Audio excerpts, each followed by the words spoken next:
सुप्रभात मेरे प्यारे बच्चों। आज हम व्याकरण पाठ आरंभ करेंगे। इस पाठ में हम भाषा के बारे में जानेंगे। इस पाठ में हम जानेंगे कि भाषा क्या होती है, भाषा के कितने भेद होते हैं तथा हमारे देश में कितनी भाषाओं को मान्यता प्राप्त हुई है। तो देर न करते हुए कक्षा को आरंभ करते हैं। तो आइए सबसे पहले जान लेते हैं कि भाषा क्या होती है, इसकी शुरुआत कैसे हुई थी। प्यारे बच्चों, धरती पर मानव जो है वह धरती का सर्वश्रेष्ठ प्राणी है। क्यों है? क्योंकि केवल उसी के पास एक अनोखी शक्ति है और वो शक्ति है वाणी का। वह बोल सकता है। बाकी जो जीव है धरती पर वह बोल नहीं सकते। इस वाणी की शक्ति पर वह अतीत को देख सकता है, अर्थात बीते कल को देख सकता है तथा वर्तमान में जीता है और वही भविष्य की कल्पना भी करता है। इस शक्ति के कारण ही मनुष्य अन्य प्राणियों से अलग हो जाता है और इसी शक्ति के दम पर वह अपना विकास भी करता है, तरक्की भी करता है।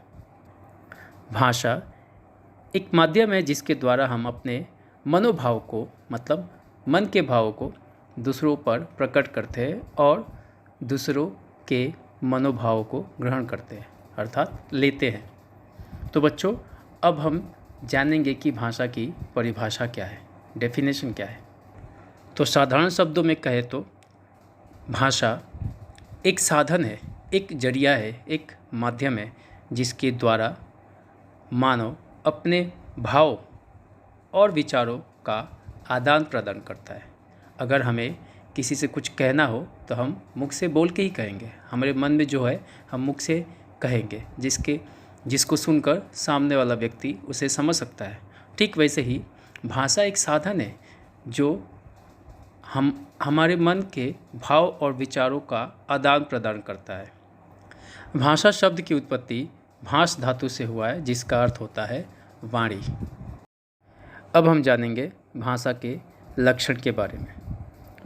भाषा के अनेक लक्षण होते हैं। जैसे पहला जो है, यह मानव मुख से उच्चारित होती है, अर्थात मनुष्य अपने मुख से इसको बोलता है। दूसरा, इसमें सार्थक ध्वनियाँ प्रयुक्त होती है। सार्थक का अर्थ होता है जिसका कोई अर्थ है। अगर हम मुंह से कुछ बोले और सामने वाले को समझ में आए तभी वह भाषा कहलाएगा। जैसे कि कोई जानवर मुख से ध्वनि निकालता है तो वह सार्थक नहीं होता, उसकी बातें हमें समझ में नहीं आती है। लेकिन मनुष्य जो मुख से कहता है वह दूसरों को समझ में आता है। इस वक्त अगर मैं मुख से अपने कोई ध्वनि निकाल रहा हूँ तो सभी बच्चों को समझ में आ रहा है, तो यह ध्वनियाँ जो है सार्थक है, जिसका कोई अर्थ है। तीसरा जो है, प्रत्येक भाषा में ध्वनि प्रतीक होते हैं। प्रतीक का अर्थ है निशानी या चिन्ह। चौथा जो लक्षण है, प्रत्येक भाषा की वाक्य संरचना की अपनी व्यवस्था होती है, अर्थात भाषा में जो वाक्यों का प्रयोग किया जाता है उसको बनाने के अपने अपने नियम होते हैं। शब्द व्यवस्थित रूप से जुड़कर वाक्य बनते हैं। शब्दों को हम ऐसे वैसे नहीं जोड़ सकते। शब्दों को एक क्रम से जोड़ा जाता है, तब जाकर वाक्य बनता है और वह वाक्य सामने वाले को समझ में आता है। जो पांचवा लक्षण है, इसमें शब्दों के अर्थ ऋण होते हैं, वे बदलते नहीं हैं। अर्थात हम हाथी को घोड़ा और घोड़े को हाथी या मोर नहीं कह सकते।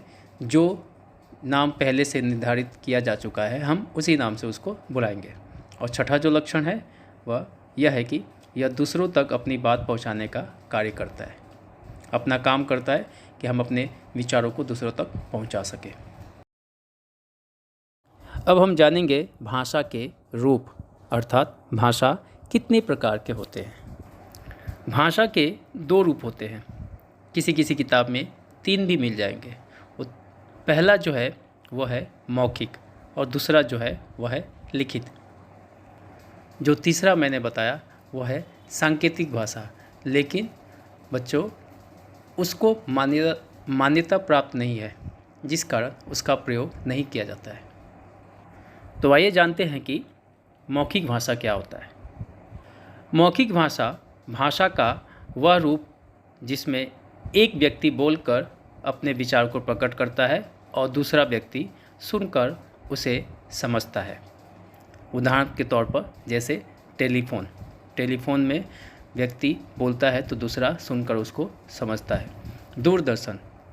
दूरदर्शन यानी अंग्रेजी में कहे तो टेलीविज़न, उसमें भी व्यक्ति बोलता है तो हम उसकी बातों को सुनकर समझते हैं।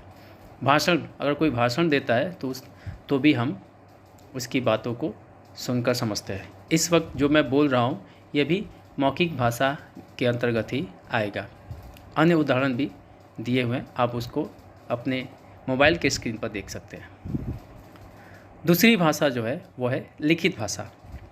लिखित भाषा भाषा का वह रूप है जिसमें एक व्यक्ति अपने विचार या मन के भाव को लिखकर प्रकट करता है, वही दूसरा व्यक्ति उसको पढ़कर बात को समझता है। उदाहरण के तौर पर पत्र, अगर कोई पत्र लिखेगा तो कोई उसको पढ़कर ही समझेगा। परीक्षा में जो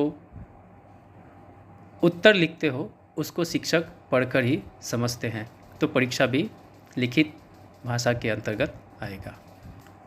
अब हम जानेंगे कि भारतीय संविधान में कितनी भाषाओं को मान्यता प्राप्त मिली गई है। हमारे देश में भारतीय संविधान द्वारा 22 भाषाओं को मान्यता प्रदान की गई है। उसमें से कुछ है हिंदी, असमिया, बंगाली, डोगरी, बोडो, उर्दू, नेपाली, गुजराती, कन्नड़, कश्मीरी, कोंकणी, मैथिली, मलयालम, मराठी, मणिपुरी, उड़िया, पंजाबी, संस्कृत, संथाली, तमिल, सिंधी और तेलुगु। कुछ नहीं, यहाँ पर सभी के सभी 22 भाषाएं हैं जिनको संविधान द्वारा मान्यता प्रदान की गई है।